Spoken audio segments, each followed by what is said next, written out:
ಅದು ಸೆಪ್ಟೆಂಬರ್ 9, 1980. ಆ ದಿನ ರಾತ್ರಿ ಒಂದು ಸೂಪರ್ ಸೈಜ್ ಕಾರ್ಗೋ ಹಡಗು ಪೆಸಿಫಿಕ್ ಸಾಗರದ ಅಲೆಗಳಲ್ಲಿ ಸಿಕ್ಕಾಕೊಂಡು ಒದ್ದಾಡ್ತಾ ಇರುತ್ತೆ. ಈ ಹಡಗು ಟೈಟಾನಿಕ್ ಹಡಗಿಗಿಂತ ಅತ್ಯಂತ ದೊಡ್ಡದು. 16 ಅಂತಸ್ತುಗಳಷ್ಟು ಎತ್ತರವಾದ ಈ ಹಡಗನ್ನ ಉಕ್ಕಿನ ಕೋಟೆ ಅಂತ ಕರೆದ್ರೂ ಕೂಡ ತಪ್ಪಾಗಲ್ಲ. ಆದ್ರೆ ಕೆಲವೇ ಗಂಟೆಗಳಲ್ಲಿ ಸಡನ್ ಆಗಿ ಕಣ್ಮರೆಯಾಗಿ ಬಿಡುತ್ತೆ.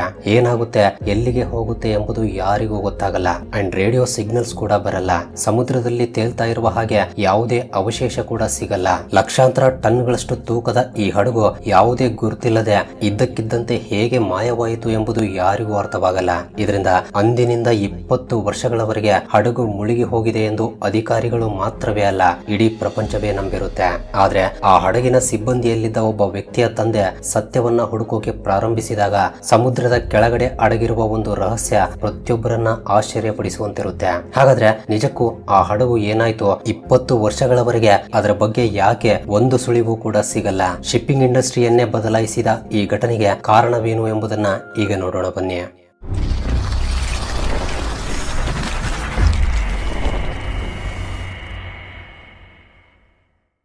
1975ರಲ್ಲಿ ಸ್ಟೀಲ್ ಇಂದ ನಿರ್ಮಿತವಾದ ಈ MV ಡರ್ಬಿಶೈರ್ ಅನ್ನ ಬ್ರಿಟನ್ ನ ಪ್ರಸಿದ್ಧ ಸ್ವಾನ್ ಹಂಟರ್ ಶಿಪ್ ಯಾರ್ಡ್ ನಿರ್ಮಿಸಿದೆ.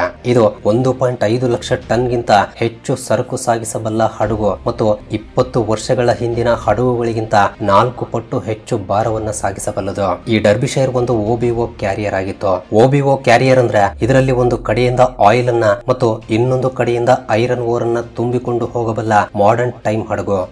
ಸೆಪ್ಟೆಂಬರ್ 9, 1980 ಸಾಯಂಕಾಲ ಪೆಸಿಫಿಕ್ ಸಾಗರದ ಆಳವಾದ ಅಲೆಗಳನ್ನ ಸೀಳ್ತಾ ಈ ಬೃಹತ್ ಕಾರ್ಗೋ ಹಡಗು MV ಡರ್ಬಿಶೈರ್ ಜಪಾನ್ ಕಡೆಗೆ ಹೊರಡ್ತಾ ಇರುತ್ತೆ. ಆದ್ರೆ ಅದೇ ಸಮಯದಲ್ಲಿ ಪೂರ್ವ ದಿಕ್ಕಿನಲ್ಲಿ ಟೈಫೂನ್ ಆರ್ಕಿಡ್ ಎಂಬ ಒಂದು ತೂಫಾನ್ ಪ್ರತಿ ಗಂಟೆಗೂ ಅತ್ಯಂತ ಅಪಾಯಕಾರಿಯಾಗಿ ಬದಲಾಗ್ತಾ ಇರುತ್ತೆ. ಈ MV ಡರ್ಬಿಶೈರ್ ಕಳೆದ 8 ವಾರಗಳಿಂದ ನಿರಂತರವಾಗಿ ಪ್ರಯಾಣಿಸ್ತಾ ಇರುತ್ತೆ. ಕೆನಡಾದ ಐರನ್ ಮೈನ್ ನಿಂದ 1,50,000 ಟನ್ ನಷ್ಟು ಕಬ್ಬಿಣವನ್ನ ತುಂಬಿಕೊಂಡು ಅಟ್ಲಾಂಟಿಕ್ ಸಾಗರವನ್ನ ದಾಟಿ ಹಿಂದೂ ಮಹಾಸಾಗರದ ಅಲೆಗಳನ್ನ ಕತ್ತರಿಸ್ತಾ ತನ್ನ ಕೊನೆಯ ಗಮ್ಯಸ್ಥಾನಕ್ಕೆ ಹತ್ತಿರವಾಗಿರುತ್ತೆ. ಈ ಹಡಗಿನಲ್ಲಿ 42 ಜನ ಎಕ್ಸ್ಪೀರಿಯನ್ಸ್ಡ್ ಸಿಬ್ಬಂದಿ ಇರ್ತಾರೆ. ಇದರಲ್ಲಿ ಇಂಜಿನಿಯರ್ಸ್, ಎಕ್ಸ್ಪರ್ಟ್ಸ್ ಮತ್ತು ಹೆಲ್ಪರ್ಸ್ ಕೂಡ ಇದ್ದಾರೆ. 20 ವರ್ಷಗಳ ಎಕ್ಸ್ಪೀರಿಯನ್ಸ್ ಇರುವ ಹಡಗಿನ ಕ್ಯಾಪ್ಟನ್ ಜಾಫ್ರಿ ಅಂಡರ್ಹಿಲ್ ಈ ಮಿಷನ್ ನ ಜವಾಬ್ದಾರಿ ಹೊತ್ತಿರ್ತಾರೆ. ಅವರ ಪತ್ನಿ ಕೂಡ ಇಂಗ್ಲೆಂಡ್ ನಿಂದ ಜಪಾನ್ಗೆ ಬಂದಿರ್ತಾರೆ. ಆದ್ರೆ ಅವರ ಭೇಟಿ ಈಗ ಕೇವಲ ಒಂದು ಕನಸಾಗಿ ಉಳಿಯಲಿದೆ. ಬಹುಶಃ ವಿಧಿ ಬೇರೆ ಇನ್ನೇನೋ ಪ್ಲಾನ್ ಮಾಡಿತ್ತೇನೋ. ಅವರಿರುವ ಜಾಗದಿಂದ ಸೇಫ್ ಹಾರ್ಬರ್ ಕೂಡ ಬಹಳಷ್ಟು ದೂರವಿರುತ್ತೆ. ಇದರಿಂದ ಚಂಡಮಾರುತವನ್ನ ಎದುರಿಸುವುದೇ ಅವರ ಲಾಸ್ಟ್ ಆಪ್ಷನ್ ಆಗಿರುತ್ತೆ. ಕ್ಯಾಪ್ಟನ್ ವೇಗವನ್ನ ಕಡಿಮೆ ಮಾಡಿ ಹಡಗಿನ ದಿಕ್ಕನ್ನ ಸ್ವಲ್ಪ ಅಲೆಗಳ ಕಡೆಗೆ ತಿರುಗಿಸ್ತಾನೆ. ಸಾಮಾನ್ಯವಾಗಿ ತೂಫಾನ್ ಸಮಯದಲ್ಲಿ ಹಡಗುಗಳು ಸ್ಟೆಬಿಲಿಟಿಯನ್ನ ಕಾಪಾಡಿಕೊಳ್ಳೋಕೆ ಈ ರೀತಿ ಮಾಡುತ್ತವೆ. ಇದರ ಜೊತೆಗೆ ಕ್ಯಾಪ್ಟನ್ ಅವರ ಪರಿಸ್ಥಿತಿಯ ಬಗ್ಗೆ ಮತ್ತು ಹಡಗಿನ ಕರೆಂಟ್ ಲೊಕೇಶನ್ ಬಗ್ಗೆ ಎಮರ್ಜೆನ್ಸಿ ಮೆಸೇಜ್ ಅನ್ನ ಕಳಿಸ್ತಾನೆ. ಆದ್ರೆ ತೂಫಾನ್ ನ ತೀವ್ರತೆ ಹೆಚ್ಚಾಗ್ತಾನೆ ಇತ್ತು. ಸಮುದ್ರದ ಅಲೆಗಳು 10 ಮೀಟರ್ ಗಿಂತಲೂ ಎತ್ತರವಾಗಿ ಬರ್ತಾ ಇದ್ವು. ಕೆಲವು ಅಲೆಗಳು ಡರ್ಬಿಶೈರ್ ನ ಎತ್ತರದಷ್ಟಿರುತ್ತವೆ. 1000 ಅಡಿಗಳ ಉದ್ದದ ಈ ಡರ್ಬಿಶೈರ್ ಟೈಟಾನಿಕ್ ಗಿಂತಲೂ ಉದ್ದ ಮತ್ತು ಅಗಲವಾಗಿತ್ತು ಮತ್ತು ಇದರ ಎತ್ತರ 16 ಅಂತಸ್ತಿನ ಕಟ್ಟಡದಷ್ಟಿತ್ತು. ಇದು ಸಾಮಾನ್ಯ ಹಡಗಲ್ಲ, ಒಂದು ಆಧುನಿಕ ಉಕ್ಕಿನ ಕೋಟೆಯಾಗಿತ್ತು. ಇದನ್ನ ಪ್ರಪಂಚದ ಅತ್ಯಂತ ಭಯಾನಕ ಸಮುದ್ರಗಳನ್ನ ದಾಟೋಕೆಂದೇ ನಿರ್ಮಿಸಲಾಗಿತ್ತು. ಇದೇ ಕಾರಣದಿಂದ ಕ್ಯಾಪ್ಟನ್ ಆ ಟೈಫೂನ್ ಆರ್ಕಿಡ್ ಅನ್ನ ಒಂದು ಸಾಮಾನ್ಯ ವಿಷಯವೆಂದು ಭಾವಿಸಿದ್ರು. ಆದ್ರೆ ಸಮುದ್ರದ ಕರಾಳ ಆಳದಲ್ಲಿ ಯಾರೂ ಊಹಿಸದ ಒಂದು ಘಟನೆ ನಡೆಯುತ್ತೆ. ಈ ಉಕ್ಕಿನ ಕೋಟೆ ಇದ್ದಕ್ಕಿದ್ದಂತೆ ಯಾವುದೇ ಕುರುಹಿಲ್ಲದೆ ಮಾಯವಾಗಿ ಬಿಡುತ್ತೆ. ಈ MV ಡರ್ಬಿಶೈರ್ ನ ಯಾವುದೇ ಸುಳಿವು ಕೂಡ ಸಿಗಲ್ಲ. 20 ವರ್ಷಗಳ ಕಾಲ ಜಗತ್ತಿಗೆ ಆ ರಾತ್ರಿ ಏನಾಯಿತು ಎಂದು ಅರ್ಥವಾಗಲೇ ಇಲ್ಲ. ಸೆಪ್ಟೆಂಬರ್ 9, 1980 ಸಂಜೆ MV ಡರ್ಬಿಶೈರ್ ಕೊನೆಯ ಬಾರಿ ರೇಡಿಯೋ ಸಂದೇಶವನ್ನ ಕಳಿಸಿತ್ತು. ಅದರ ನಂತರ ಯಾವುದೇ ಡಿಸ್ಟ್ರೆಸ್ ಕಾಲ್ ಅಥವಾ ಫೈನಲ್ ಮೆಸೇಜ್ ಆಗ್ಲಿ ಬರಲಿಲ್ಲ. ಈ ರೀತಿ 6 ದಿನಗಳವರೆಗೂ ಆ ಹಡಗಿನಿಂದ ಯಾವುದೇ ರೀತಿಯ ಸಮಾಧಾನ ಸಿಗಲ್ಲ. ಹೀಗೆ ದಿನಗಳು ಹೋಗ್ತಾನೆ ಇರುತ್ತವೆ. ಬಟ್ ಡರ್ಬಿಶೈರ್ ನ ಯಾವುದೇ ಸುದ್ದಿ ಕೂಡ ಬರಲ್ಲ. ಸೆಪ್ಟೆಂಬರ್ 15ರಂದು ಮೊದಲ ಬಾರಿ ಹಡಗಿನ ಮಿಸ್ಸಿಂಗ್ ಬಗ್ಗೆ ಆತಂಕ ಶುರುವಾಗುತ್ತೆ. ಇದರಿಂದ ಒಂದು ಇಂಟರ್ನ್ಯಾಷನಲ್ ಸರ್ಚ್ ಮಿಷನ್ ಲಾಂಚ್ ಮಾಡಿ ಹೆಲಿಕಾಪ್ಟರ್ಗಳು, ವಿಮಾನಗಳು, ನೇವಿ ಹಡಗುಗಳು ಸಮುದ್ರದ ಮೇಲೆ ಡರ್ಬಿಶೈರ್ ನ ಕೊನೆಯ ಕೋಆರ್ಡಿನೇಟ್ಸ್ ಗಳನ್ನ ಸಂಪೂರ್ಣವಾಗಿ ಹುಡುಕುತ್ತವೆ. ಆದ್ರೆ ಇಷ್ಟು ದೊಡ್ಡ ಹಡಗಿನ ಒಂದು ತುಂಡು ಕೂಡ ಎಲ್ಲಿಯೂ ತೇಲ್ತಾ ಇರುವ ಹಾಗೆ ಸಿಗಲ್ಲ. 6 ದಿನಗಳ ನಂತರ ಆ ಸರ್ಚ್ ಆಪರೇಷನ್ಸ್ ಗಳನ್ನ ಕೂಡ ನಿಲ್ಲಿಸಿ ಬಿಡ್ತಾರೆ. ಅಧಿಕಾರಿಗಳು ಸಮುದ್ರ ಅದನ್ನ ನುಂಗಿದೆ ಎಂದು ಹೇಳಿ ಕೇಸ್ ಕ್ಲೋಸ್ ಮಾಡಿ ಬಿಡ್ತಾರೆ. ಅದು ಕೂಡ ಯಾವುದೇ ತನಿಖೆ ಇಲ್ಲದೆ. MV ಡರ್ಬಿಶೈರ್ ನ ಸಿಬ್ಬಂದಿಯ ಕುಟುಂಬಗಳು ಬಹಳಷ್ಟು ರಿಕ್ವೆಸ್ಟ್ ಗಳನ್ನ ಕಳಿಸ್ತಾರೆ. ಆದ್ರೆ ಅವರಿಗೆ ಇನ್ವೆಸ್ಟಿಗೇಷನ್ ಮಾಡೋಕೆ ಏನೂ ಇಲ್ಲ ಅಂತ ಹೇಳಿ ಬಿಡ್ತಾರೆ. ಈ ಘಟನೆಯ ನಂತರ ಬಹಳಷ್ಟು ಮನೆಗಳು ದುಃಖದಲ್ಲಿ ಮುಳುಗಿ ಹೋಗುತ್ತವೆ. ಆದ್ರೆ ಒಬ್ಬ ವ್ಯಕ್ತಿಗೆ ಮಾತ್ರ ಯಾವುದನ್ನು ಉದ್ದೇಶಪೂರ್ವಕವಾಗಿಯೇ ಮರೆಮಾಚ್ತಾ ಇದ್ದಾರೆ ಅಂತ ಅನ್ಸುತ್ತೆ. ಆ ವ್ಯಕ್ತಿಗೆ ಇದೊಂದು ಕೇವಲ ದುಃಖದ ವಿಷಯವಷ್ಟೇ ಅಲ್ಲ, ಒಂದು ಅತಿ ದೊಡ್ಡ ಮಿಷನ್ ಆಗಿ ಬದಲಾಗುತ್ತೆ. ಆತ ಬೇರೆ ಯಾರು ಅಲ್ಲ, ಪೀಟರ್ ರೆಡ್ಯಾರ್ಡ್. ಈ ಪೀಟರ್ ರೆಡ್ಯಾರ್ಡ್ ತಮ್ಮ ಮಗನನ್ನ ಡರ್ಬಿಶೈರ್ ನಲ್ಲಿ ಕಳೆದುಕೊಂಡಿರ್ತಾರೆ. ಆದ್ರೆ ಪೀಟರ್ ಕೇವಲ ತಂದೆಯಾಗಿರ್ಲಿಲ್ಲ, ಒಬ್ಬ ಎಕ್ಸ್ಪೀರಿಯನ್ಸ್ಡ್ ಶಿಪ್ ಸರ್ವೇಯರ್ ಕೂಡ ಆಗಿದ್ರು. ಅವರು ತಮ್ಮ ಜೀವನದಲ್ಲಿ ಸಮುದ್ರ ಮತ್ತು ಹಡಗುಗಳನ್ನ ಸರ್ವೆ ಮಾಡೋದ್ರಲ್ಲೇ ಕಳೆದಿರ್ತಾರೆ. ಸೊ ಪೀಟರ್ ತನ್ನ ಮಿಷನ್ ಶುರು ಮಾಡಿದಾಗ ಅವರು ಒಂದು ಆಶ್ಚರ್ಯಕರವಾದ ಸತ್ಯವನ್ನ ಹೊರಗಡೆ ಹೇಳ್ತಾರೆ. 1982ರಲ್ಲಿ ಡರ್ಬಿಶೈರ್ ಕಣ್ಮರೆಯಾದ ಕೇವಲ 18 ತಿಂಗಳುಗಳ ನಂತರ ಟೈನ್ ಬ್ರಿಡ್ಜ್ ಎಂಬ ಮತ್ತೊಂದು ಬ್ರಿಡ್ಜ್ ಕ್ಲಾಸ್ ಹಡಗು ನಾರ್ತ್ ಸಿ ತೂಫಾನ್ ಜೊತೆ ಹೋರಾಡ್ತಾ ಇತ್ತು. ಇದ್ದಕ್ಕಿದ್ದಂತೆ ಹಡಗಿನ ಸೂಪರ್ ಸ್ಟ್ರಕ್ಚರ್ ನ ಮುಂದೆ ಸ್ಟೀಲ್ ನಲ್ಲಿ ಕ್ರಾಕ್ಸ್ ಕಾಣಿಸಿಕೊಳ್ಳೋಕೆ ಪ್ರಾರಂಭಿಸುತ್ತವೆ. ಆಗ ಕ್ಯಾಪ್ಟನ್ ತಕ್ಷಣವೇ ಇವ್ಯಾಕ್ಯುಯೇಷನ್ ಆದೇಶ ನೀಡಿ ಸಿಬ್ಬಂದಿಯನ್ನ ಏರ್ ಲಿಫ್ಟ್ ಮಾಡಿ ರಕ್ಷಿಸ್ತಾರೆ. ಸೊ ಪೀಟರ್ ಆ ಹಡಗನ್ನ ಸರಿಯಾಗಿ ಪರಿಶೀಲಿಸಿದಾಗ ಹಡಗಿನ ಮುಂಭಾಗದ ಒಂದು ಭಾಗದಲ್ಲಿ ಕ್ರಾಕ್ಸ್ ಕಾಣಿಸಿಕೊಂಡಿರುವುದು ಅವರಿಗೆ ಗೊತ್ತಾಗುತ್ತೆ. ಕೆಲವು ಡಾಕ್ಯುಮೆಂಟ್ಸ್ ಗಳನ್ನ ಓದಿದ ನಂತರ ಅವರಿಗೆ ಇನ್ನೊಂದು ವಿಷಯ ಕೂಡ ತಿಳಿದು ಬರುತ್ತೆ. ಅದೇನಂದ್ರೆ ಕೇವಲ ಈ ಹಡಗಿನಲ್ಲಿ ಮಾತ್ರವೇ ಅಲ್ಲ, ಪ್ರತಿ ಬ್ರಿಡ್ಜ್ ಕ್ಲಾಸ್ ಹಡಗಿನಲ್ಲಿ ಕ್ರಾಕ್ಸ್ ಕಾಣಿಸಿಕೊಂಡಿರುತ್ತವೆ. ಅಂಡ್ ಈ ಕ್ರಾಕ್ಸ್ ಕೇವಲ ಒಂದೇ ಜಾಗದಲ್ಲಿ ಕಾಣಿಸಿಕೊಳ್ತಾ ಇದ್ವು. ಈ ಹಡಗುಗಳನ್ನ ರಹಸ್ಯವಾಗಿ ರಿಪೇರಿಗೋಸ್ಕರ ಪೋರ್ಟ್ಸ್ ಗಳಿಗೆ ತರ್ತಾ ಇದ್ರು. ಅಷ್ಟೇ ಅಲ್ಲ, ಪೀಟರ್ ಇನ್ನೊಂದು ಆಶ್ಚರ್ಯಕರವಾದ ವಿಷಯವನ್ನ ಕಂಡುಕೊಳ್ತಾನೆ.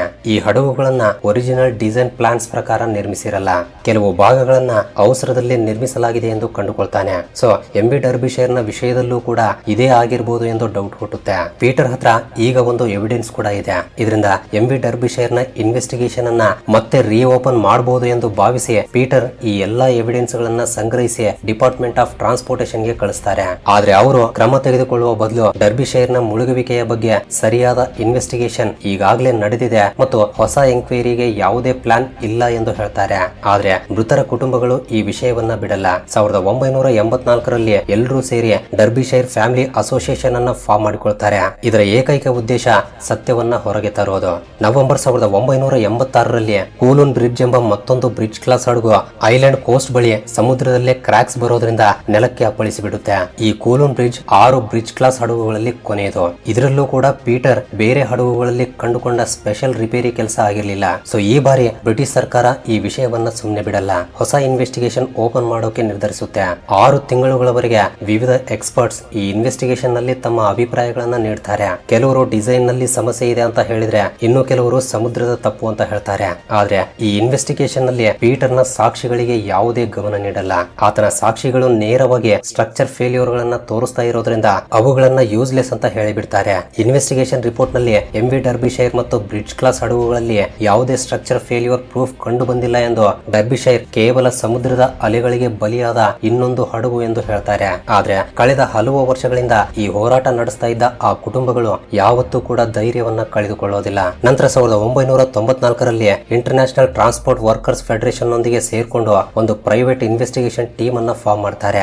ಎಲ್ಲರೂ ಒಟ್ಟಾಗಿ ಈ ಮಿಷನ್ ನ ವೆಚ್ಚವನ್ನ ಭರಿಸಿ 14 ವರ್ಷಗಳ ನಂತರ ಎಂಬಿ ಡರ್ಬಿಶೈರ್ ಅನ್ನ ಸಮುದ್ರದಲ್ಲಿ ಹುಡುಕೋಕೆ ಪ್ಲಾನ್ ಮಾಡಿಕೊಳ್ತಾರೆ. ಇಲ್ಲಿ ಆಶ್ಚರ್ಯ ಏನು ಅಂದ್ರೆ ಕೇವಲ 23 ಗಂಟೆಗಳ ಒಳಗೆ ಸಮುದ್ರದ ಮೇಲ್ಮೈಯಿಂದ 4 ಕಿಲೋಮೀಟರ್ ಆಳದಲ್ಲಿ ಡರ್ಬಿಶೈರ್ ಅನ್ನ ಒಂದೇ ಅಟೆಂಪ್ಟ್ ನಲ್ಲಿ ಪತ್ತೆ ಮಾಡ್ತಾರೆ. ಈ ರಹಸ್ಯವನ್ನ ಬಿಚ್ಚಿಡೋಕೆ ಸಮುದ್ರದ ಒಳಗಡೆ ಇರುವ ಹಡಗಿನ ಪ್ರತಿಯೊಂದು ಭಾಗದ ಫೋಟೋವನ್ನ ತೆಗೆದುಕೊಳ್ತಾರೆ. ನಂತರ 6 ವರ್ಷಗಳ ಕಾಲ ಇನ್ವೆಸ್ಟಿಗೇಷನ್ ನಡೆಯುತ್ತೆ. 6 ವರ್ಷಗಳ ನಂತರ ಇನ್ವೆಸ್ಟಿಗೇಷನ್ ರಿಪೋರ್ಟ್ ನಲ್ಲಿ ಎಲ್ಲಾ ಸತ್ಯ ಬಯಲಾಗುತ್ತೆ. ಹಡಗಿನ ಮುಂಭಾಗದಲ್ಲಿ ಬೋಸನ್ ಸ್ಟೋರ್ ಎಂಬ ಒಂದು ಸ್ಟೋರ್ ರೂಮ್ ಇರುತ್ತೆ. ಈ ಸ್ಟೋರ್ ನಲ್ಲಿ ಡೆಕ್ ಮೇಂಟೆನೆನ್ಸ್ ನ ಪ್ರಮುಖ ವಸ್ತುಗಳಾದ ಹಗ್ಗಗಳು, ಉಪಕರಣಗಳು, ಚೈನ್ಸ್ ಇತ್ಯಾದಿಗಳನ್ನ ಇಡಲಾಗುತ್ತೆ. ಆ ರಾತ್ರಿ ತೂಫಾನ್ ನಲ್ಲಿ ಎಂಬಿ ಡರ್ಬಿಶೈರ್ ಅಲೆಗಳಲ್ಲಿ ತೂಗ್ತಾ ಇದ್ದಾಗ ಒರಿಜಿನಲ್ ಡಿಸೈನ್ ನಲ್ಲಿರುವಂತೆ ನಿರ್ಮಿಸದ ಬೋಸನ್ ಸ್ಟೋರ್ ನ ಬಾಗಿಲು ಇದ್ದಕ್ಕಿದ್ದಂತೆ ಮುರಿದು ಹೋಗಿ ಅದರಲ್ಲಿ ನೀರು ತುಂಬಿಕೊಳ್ಳೋಕೆ ಶುರುವಾಗುತ್ತೆ. ಸಾವಿರಾರು ಗ್ಯಾಲನ್ ನಷ್ಟು ನೀರು ಬೋಸನ್ ಸ್ಟೋರ್ ನಲ್ಲಿ ತುಂಬಿರೋದ್ರಿಂದ ಹಡಗಿನ ಮುಂಭಾಗ ಭಾರವಾಗಿ ಆ ಹಡಗಿನ ಬೋ ನೀರಿನೊಳಗಡೆ ಮುಳುಗಿ ಬಿಡುತ್ತೆ. ಆ ಸಮಯದಲ್ಲಿ ಅಲೆಗಳು ಬಹಳಷ್ಟು ಎತ್ತರದಿಂದ ಅಪ್ಪಳಿಸ್ತಾ ಇದ್ವು. ಇದರಿಂದ ವೆಂಟಿಲೇಟರ್ಸ್ ಮುರಿದು ಹೋಗಿ ನೀರು ಮಷಿನರಿ ರೂಮ್ ಒಳಗಡೆ ಬಂದು ಬಿಡುತ್ತೆ. ಇದರಿಂದ ಡರ್ಬಿಶೈರ್ ನ ಬೋ ಇನ್ನಷ್ಟು ಬಾಗಿ ನೀರಿನಲ್ಲಿ ಮುಳುಗುತ್ತೆ. ನಂತರ ಒಂದು ದೊಡ್ಡ ಅಲೆಯಲ್ಲಿ ಐರನ್ ಓರ್ ತುಂಬಿರುವ ಟೆನ್ನಿಸ್ ಕೋರ್ಟ್ ನಷ್ಟು ದೊಡ್ಡ ಕಂಟೈನರ್ ನ ಹ್ಯಾಚ್ ಕವರ್ ಕೂಡ ಮುರಿದು ಹೋಗುತ್ತೆ.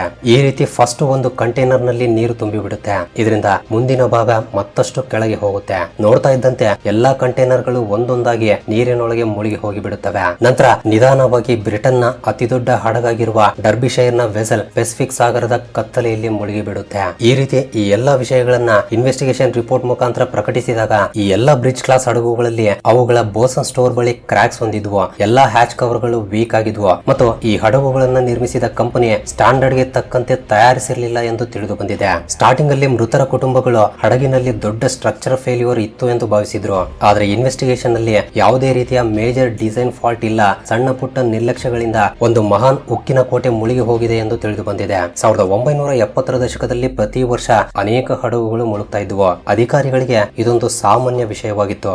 ಆದ್ರೆ ಡರ್ಬಿಶೈರ್ನ ಕುಟುಂಬಗಳು ತಮ್ಮ ಪ್ರೈವೇಟ್ ಇನ್ವೆಸ್ಟಿಗೇಷನ್ ಮೂಲಕ ಶಿಪ್ಪಿಂಗ್ ಇಂಡಸ್ಟ್ರಿಯನ್ನೇ ಎಕ್ಸ್ಪೋಸ್ ಮಾಡಿಬಿಡ್ತಾರೆ. ಅದಾದ ನಂತರ ಹೊಸ ಶಿಪ್ ಡಿಸೈನ್ಸ್ ಬರುತ್ತವೆ, ರೂಲ್ಸ್ ಇನ್ನೂ ಕಠಿಣವಾಗುತ್ತವೆ ಮತ್ತು ಸೇಫ್ಟಿ ಇನ್ಸ್ಪೆಕ್ಷನ್ಸ್ ಮೇಲೆ ಗಮನ ಹರಿಸೋಕೆ ಶುರು ಮಾಡ್ತಾರೆ. ಸೊ ಇವರೆಲ್ಲರೂ ಕೇವಲ ಒಂದು ಹಡಗನ್ನ ಹುಡುಕ್ಲಿಲ್ಲ, ಇಡೀ ಇಂಡಸ್ಟ್ರಿಯನ್ನೇ ಬದಲಾಯಿಸುವ ರೀತಿ ಮಾಡಿದ್ದಾರೆ. ಇಂದಿಗೂ ಕೂಡ ಶಿಪ್ಪಿಂಗ್ ಇಂಡಸ್ಟ್ರಿಯ ಅನೇಕ ರೂಲ್ಸ್ ಗಳನ್ನ MV ಡರ್ಬಿಶೈರ್ ನ ಕಾರಣದಿಂದಲೇ ರಚಿಸಲಾಗಿದೆ. ಈ ಹಡಗು ಈಗಲೂ ಕೂಡ ಪೆಸಿಫಿಕ್ ಸಾಗರದಲ್ಲಿ 4 ಕಿಲೋಮೀಟರ್ ಕೆಳಗಡೆ ಸಮುದ್ರದ ತಳದಲ್ಲಿ ಮೌನವಾಗಿ ಬಿದ್ದಿರೋದನ್ನ ನೋಡಬಹುದು.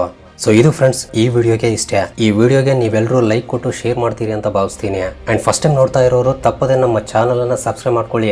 ಇಂತಹ ಅದ್ಭುತ ವಿಡಿಯೋಗಳ ನೋಟಿಫಿಕೇಶನ್ ಅನ್ನ ಫಸ್ಟ್ ಪಡೆಯೋಕೆ ಪಕ್ಕದಲ್ಲಿರುವ ಬೆಲ್ ಐಕನ್ ಅನ್ನು ಕೂಡ ಆಕ್ಟಿವೇಟ್ ಮಾಡ್ಕೊಳ್ಳಿ. ಇನ್ನೊಂದು ಇನ್ಫಾರ್ಮೇಟಿವ್ ವಿಡಿಯೋ ಜೊತೆ ಮತ್ತೆ ಭೇಟಿಯಾಗೋಣ. ಜೈ ಹಿಂದ್.